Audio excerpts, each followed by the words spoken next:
Hey guys, Drizzer here, starting a new series on my channel here. It's called the Featured Card Series. Pretty snazzy title, I know. Today's card is going to be Skycrusher, one of my favorite cards here.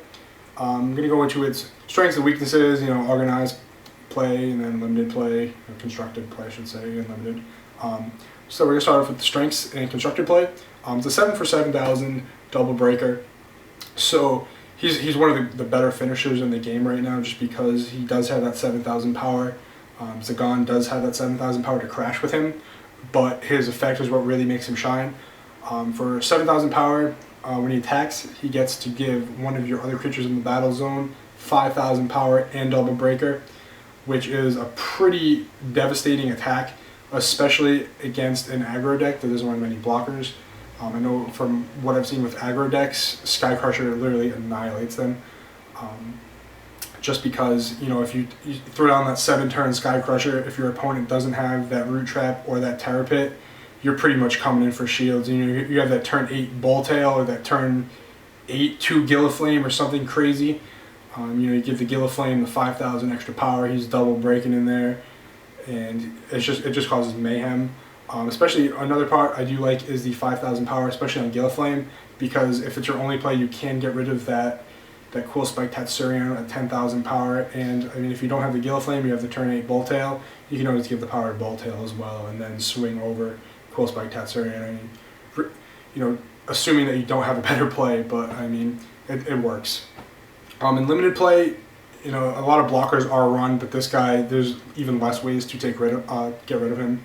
So, your opponent's not going to have the 3 Terror Pit, the 3 Root Trap to get rid of him. It's, they're going to have to swing their Bull Tail into them to get rid of him, or, there's not really many other ways to take care of him in limited play just yet.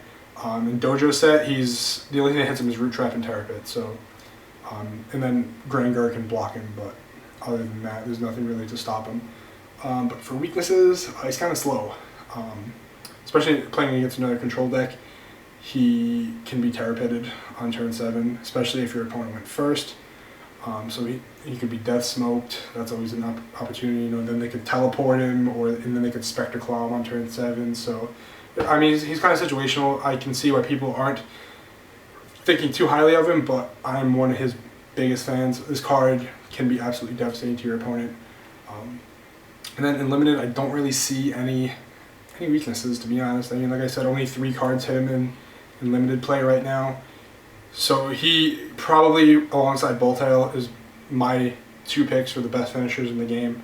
So definitely something to check out. I know he's kind of hard to get. He's like going for $20 on eBay right now, but he's worth it. I pulled 2 in packs. I'm running 2 in my control deck right now, so definitely think it's a card to consider, especially if you're running even an aggro deck. If you're mana ramping enough, you can just throw them in there, and you got a bunch of little guys on the field. Playing your Dracon Weaponsmith, you're playing your Razorhide, your Seneschals, your Little Hissy. He's giving Little Hissy 5,000 power, 7,000 power attacking untapped creatures can just cause mayhem. So definitely puts a lot of pressure on your opponent to get rid of him as soon as possible. So even if they Terror Pit him, that's their whole turn, is Terror Pitting your Skycrusher, and then you still come in with that turn 8 Bull Tail. So definitely a card to consider. Definitely one of my favorites. I'm going to give him a 4 out of 5 in constructed, just because he has to attack in order to get his effect off. And I mean, like I said, it can be slow. In limited, I have to give him at least a 4.5. I don't know if people are going to flame me for giving him a 5 out of 5 in limited, but like I said, there's only 3 cards out of 60 that can stop him. So he's going to cause problems in limited. If you get him, draft him, there's no question. You want this card in your deck in the limited play. Alright, as always guys, I'm Drizzer. This has been my new featured card series. Hope you enjoyed it. Subscribe, leave a comment. Alright, see you later guys.